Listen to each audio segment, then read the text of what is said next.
네, 다 같이 읽도록 하겠습니다. 내가 복음을 전할지라도 자랑할 것이 없음은 내가 부득불 할 일임이라. 만일 복음을 전하지 아니하면 내게 화가 있을 것이로다. 아멘. 네, 기도하겠습니다. 하나님 감사합니다.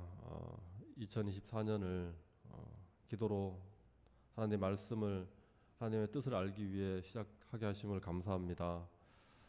구원받은 이후에 저희가 게으르지 아니하고 뒤로 물러서지 아니하고 방황치 아니하고 우리가 어떻게 살아야 할 것인지를 가슴에 새기고 늘 그 말씀 안에서 우리가 살아갈 수 있게 하여 주시옵시고, 저희가 올 한 해 동안 하는 기도 가운데 하나님께서 역사하실 것을 기대하며 저희가 기도의 삶을 또 살아갈 수 있게 하여 주시옵소서. 올 한 해 계획하는 것들이 많이 있습니다.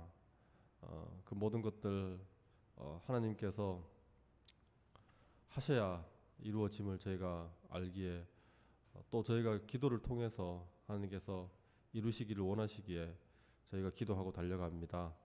한 해를 기도로 시작한 것처럼 올 한 해를 기도로서 또 마무리할 수 있는 그런 한 해 되게 하여 주시옵시고, 이 시간도 성령께서 함께 해주시며 예수님의 이름으로 기도드렸습니다.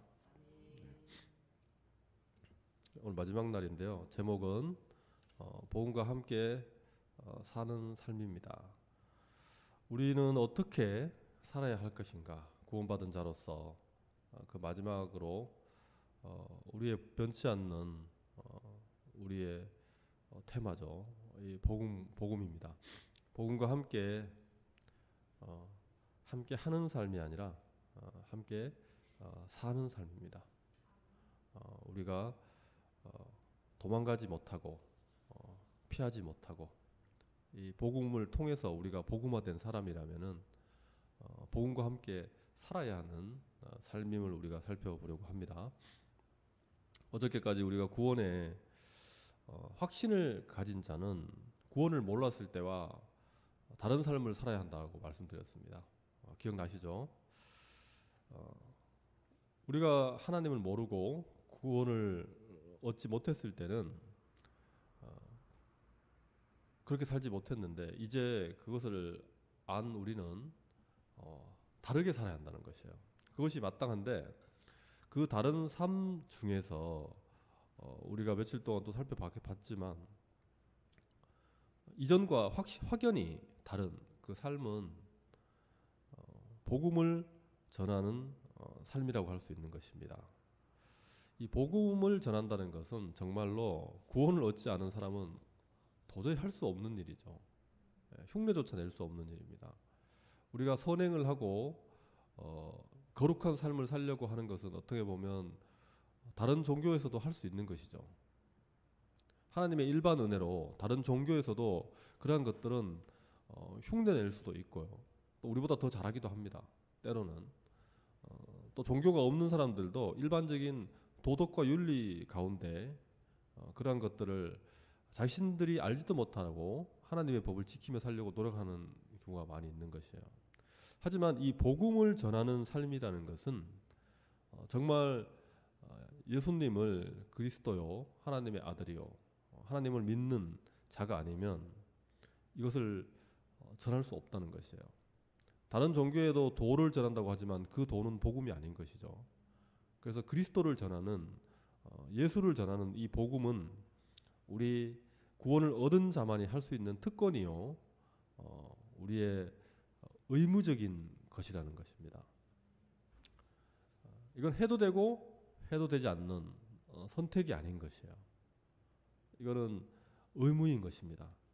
우리의 삶이 달라져야 하는 것도 선택이 아니라 의무라고 말씀드렸지만, 마찬가지로 이 복음을 전하는 것 또한 마땅히 해야 될, 그리고 우리가 복음으로 삶을 살아내야 할 그런 의무적인 것이라는 거죠. 그래서 우리가 그리스도의 병사로라는 우리가 주제를 또 살펴봤잖아요. 그때 구원을 받은 자는 그리스도의 병사로서 군복무를 한다라고 말씀드렸어요. 그것처럼 이 그리스도께서 자신의 병사로서 우리에게 임무를 주었는데 그 중에 가장 돋보이는 임무가 바로 이 복음을 전하는 것이죠. 그래서 오늘 읽었던 그 고린도전서 말씀에서 바울은 이것이 자기가 해도 되고 안 해도 되는 것이 아니라 그리스도께 받은 것이고 그리스도의 군사와 같이 군복무를 하는 것과 같이 이것이 부득불해야 할 일이다라고 말하고 있습니다. 부득불해야 할 일임을 바울은 너무나 잘 알고 오히려 하지 않으면 의무태만이기 때문에 그것에 대해서 화가 있을 것이다 라고 얘기하고 있는 것입니다. 이러한 심정으로 복음을 전했던 하나님의 말씀을 선포했던 구약의 선지자가 있습니다. 대부분 선지자들이 다 똑같은 마음이었겠지만 유독 이 에스겔은 오늘 이 바울처럼 자신이 복음을 하나님 말씀을 전하지 않았을 때 굉장히 힘들었다는 것을 이제 표현하고 있습니다. 에스겔서 20장 8절에서 9절 말씀인데요. 제가 읽어드리겠습니다. 내가 말할 때마다 외치며 파멸과 멸망을 선포함으로 여호와의 말씀으로 말미암아 내가 종일토록 나를 조롱하나이다. 사람들이 에스겔이 하나님의 말씀을 선포할 때 이스라엘이 망한다, 파멸할 것이다 경고를 하는 하나님의 말씀, 이것도 복음인 것이죠. 이것을 선포하러 나가면 이렇게 말했다고 해가지고 사람들이 하루 종일 에스겔을 조롱한다는 것이요. 근데 9절에서는 그래서 에스겔이 다짐을 합니다. 내가 다시는 여호와를 선포하지 아니하며 그의 이름으로 말하지 아니할 것이다. 이제 더 이상 쪽팔리기 싫다 이런 얘기죠. 너무 수치스럽고 지금처럼 이렇게 많은 교회가 있고 기독교가 전파되어 있는 우리나라 이 땅에서도 복음을 전하는 것이 가끔 부끄러워하는 경우가 우리가 많이 있는데 이때는 에스겔 혼자잖아요. 혼자서 복음을 전하러 다니는 이런 상황에서 얼마나 정말 외롭고 수치스럽고 자기 자신이 싫은 그런 느낌이 있었겠습니까? 하지만 그렇게 마음을 먹고 나면은 그리고 방구석에 누워 있으면은 이 가슴이 답답하다는 거예요.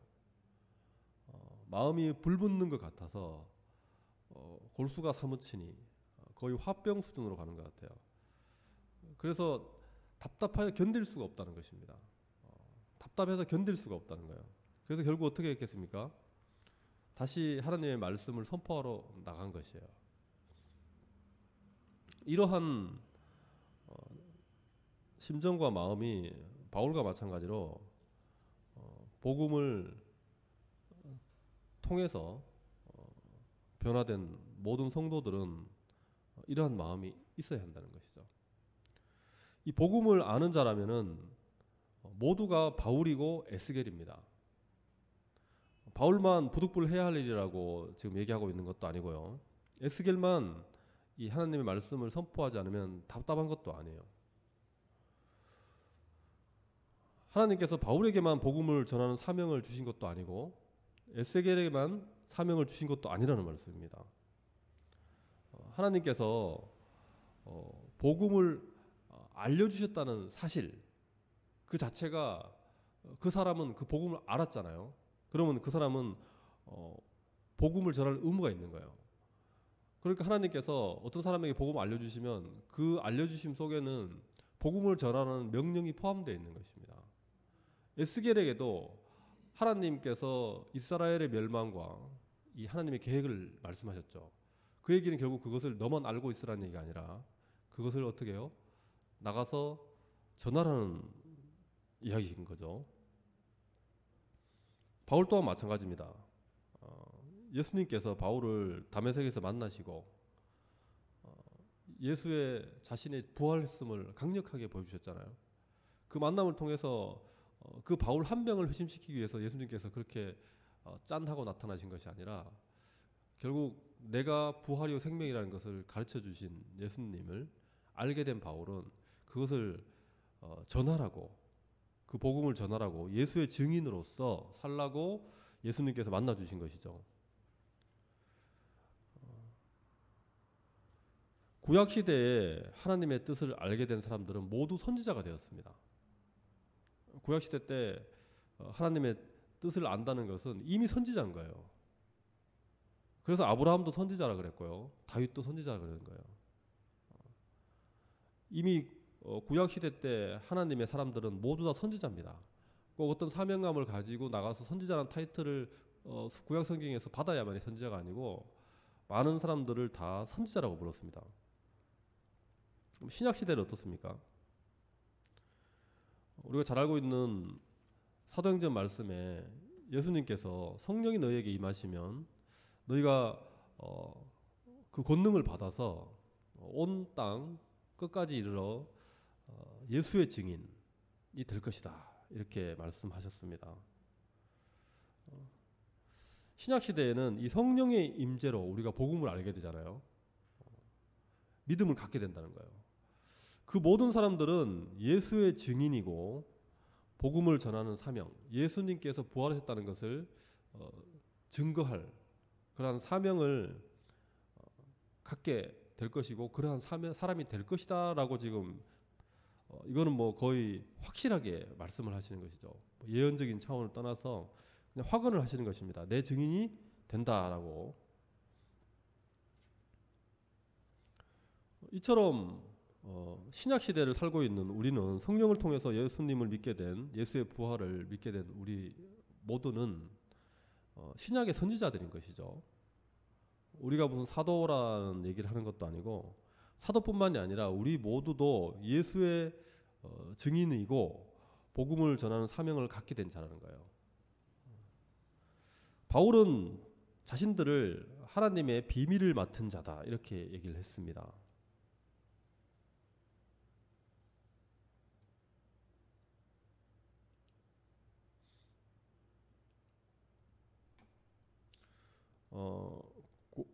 고린도전서 4장 1절에 보시면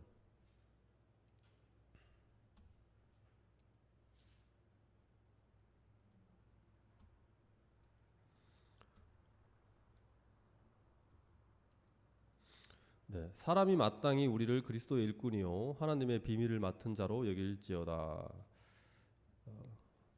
해서 바울 자신들을 이제 변호하는 대목인데 여기서 자신들을 하나님의 비밀을 맡은 자라고 얘기를 합니다. 비밀이라는 것은 여러분 누군가에게는 알려져 있고 누군가에게는 숨겨져 있는 게 비밀인 거잖아요. 바울 일행만 하나님의 비밀을 맡은 자가 아니라 그래서 비밀을 맡은 자인 사람들은 모두가 그 비밀을 맡은 자인 거예요. 비밀을 알게 되는 순간 뭔가 그 비밀에 대해서 책임을 져야 하는 것입니다. 또 어떤 비밀을 알게 된 사람들은 보통 자기만 알고 싶어하는 비밀도 있지만은 이 복음이라는 비밀은, 하나님의 비밀은 우리에게만 필요한 것이 아니고 다른 사람에게도 꼭 필요한 것이잖아요. 그러다 보니까 그것을 자신만 알고 있기가 어렵습니다. 그래서 에스겔처럼 이제 가슴이 답답해지는 거죠. 자기만 알고 있으면. 이 복음이 비밀인 이유는 좀 전에 말씀드렸듯이 어떤 사람들에게는 숨겨져 있는 것이기 때문에 이것을 비밀이라고 하는데 이 고린도 후서에서 바울이 이 복음이 비밀임을 말하고 있습니다. 우리 다 같이 읽어보겠습니다. 고린도 4장 3절 4절입니다. 만일 우리의 복음이 가려졌으면 망하는 자들에게 가려진 것이라. 그 중에 이 세상의 신이 믿지 아니하는 자들의 마음을 혼미하게 하여 그리스도의 영광의 복음의 광채가 비치지 못하게 함이니. 아멘.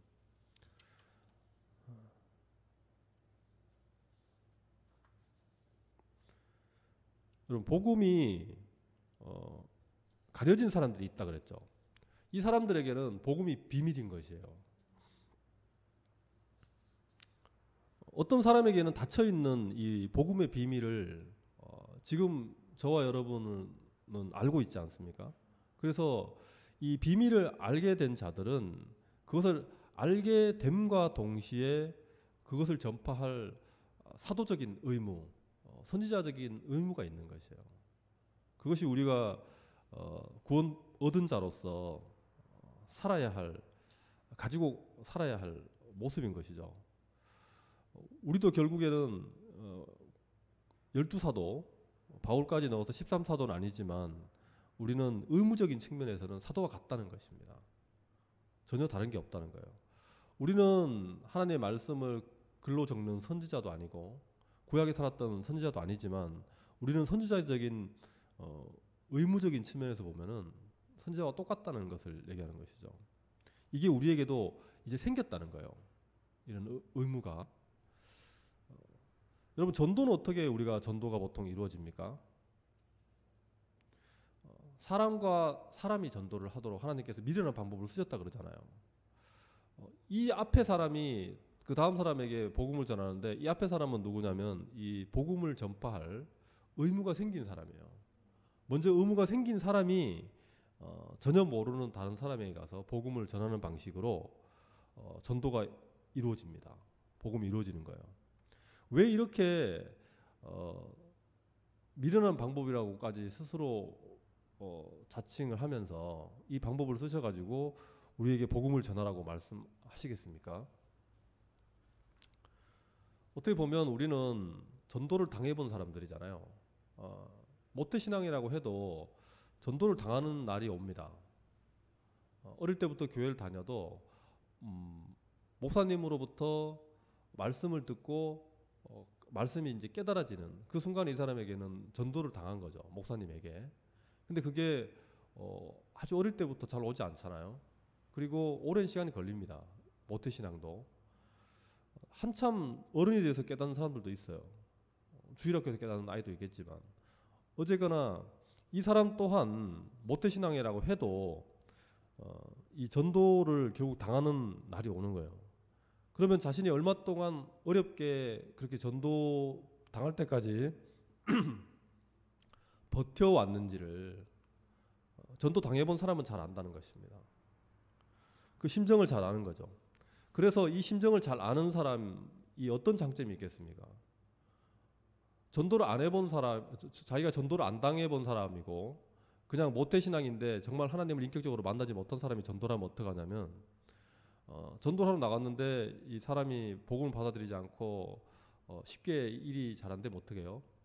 금방 낙심하거나 또는 그 사람들을 향해서 왜 저 사람들은 이걸 받아들이지 않을까라고 너무 쉽게 이상해하는 거죠.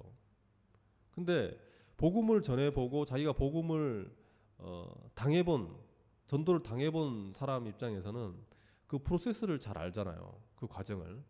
그 복음을 처음 들었을 때 밀어내본 경험, 거절해본 경험, 그 복음을 들었을 때 그 낯섦과 그 처음에 그 느낌들을 잘 알기 때문에 이런 사람들이 나가면 어떻게 돼요?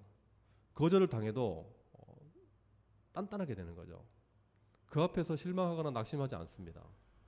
자기 자신도 그랬었고 자기가 그보다 더 했겠다는 것을 알기 때문에 결코 이 복음을 전하는 과정 속에서 어떤 사람들의 반응과 어떤 더딤을 통해서 마음이 뒤로 물러서지 않는다는 거예요.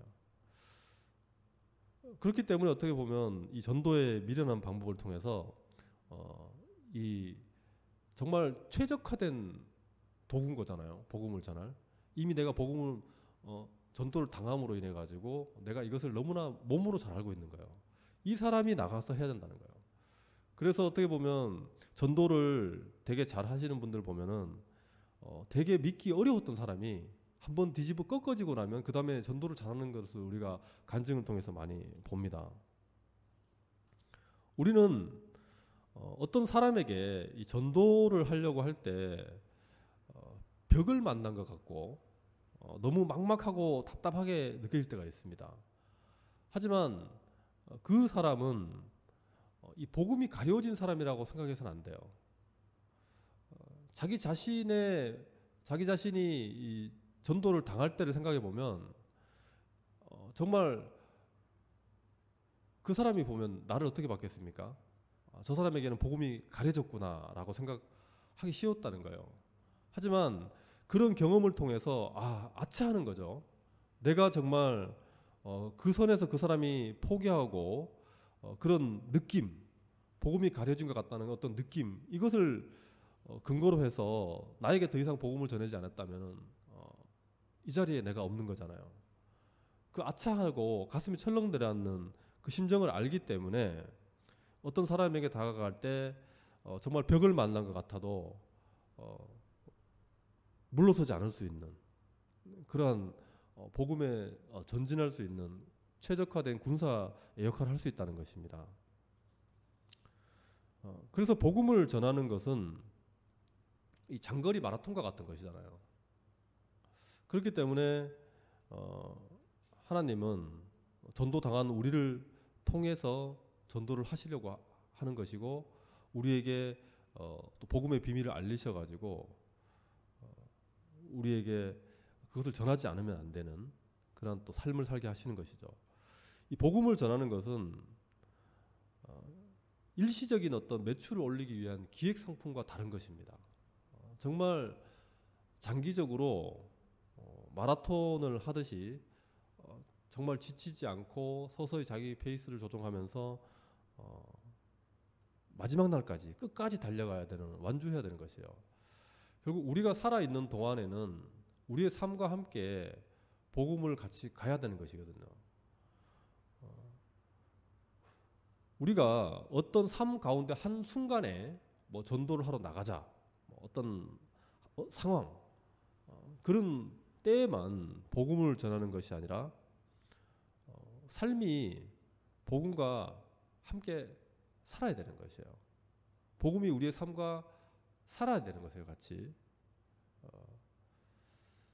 그것이 바로 일시적인 어떤 기획상품과 같은 복음을 전하는 것이 아니라 정말 하나님께서 우리에게 미련한 방법을 통해서 전도하라고 하시고 복음의 비밀을 알게 하신 그 방법적인 것들을 생각해 보면 우리의 삶이 그래야 한다는 것입니다.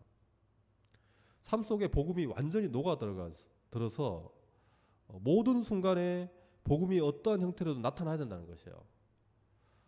우리가 보통 무엇을 하든지 주를 위하여 해라 뭐 이런 얘기를 하는 것처럼 우리 삶 속에서 그 복음이 우리 안에 있고 그런 사람이라면은 어떤 사람을 만나든 무엇을 하든지 간에 항상 틈만 나면 어떠한 형태로든 이 복음을 전하기 위한 어떤 직접적인 메시지를 꼭 전하는 것이 아니라 모든 행동의 원인은 복음을 그 사람에게 전하는 그 사람을 향한 그러한 마음에서 비롯되는 것이어야 한다는 거예요. 이게 또한 우리의 모든 삶 속에서도 나타나게 되는 것이죠. 우리가 무엇을 하든지 간에 복음과 관련되어야 되고 이 복음은 또 꼭 남을 향한 것도 아닙니다. 때로는 나를 복음화시켜야 될 때가 있어요. 또 넘어질 때. 그래서 항상 예수님의 복음이 예수의 부활이 내 삶의 중심에 서 있다 보면 이것이 나에게도 영향을 미치고 다른 사람에게도 늘 영향을 미치는 거예요. 그런 복음이 영향력을 끼치는 삶, 복음이 내 삶에 완전히 녹아있는 그런 삶, 그것이 바로 복음과 함께 사는 삶, 복음으로 우리가 삶을 살아내는 삶이라는 것입니다. 복음이 성도의 일상이 되어야 한다는 것이죠.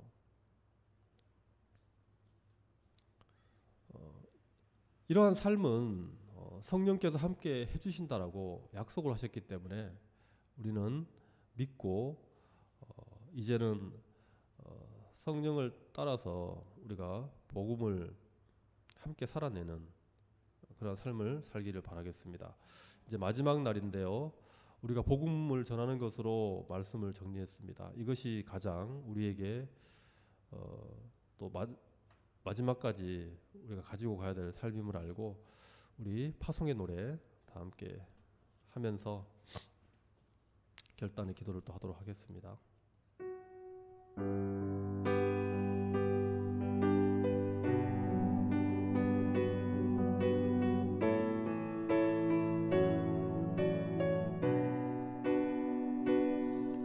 너의 가는 길에 주의 평강이 있으리 평강의 왕 함께 가시니 너의 걸음 걸음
나는 내 안에서 주님의 영광 보리라.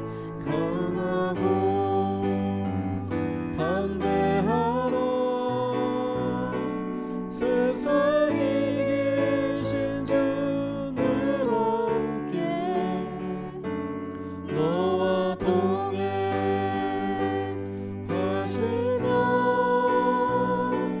내게 새 힘을 주시리. 주님 나라 주님 나라 위하여 길 떠나는 나의 형제여.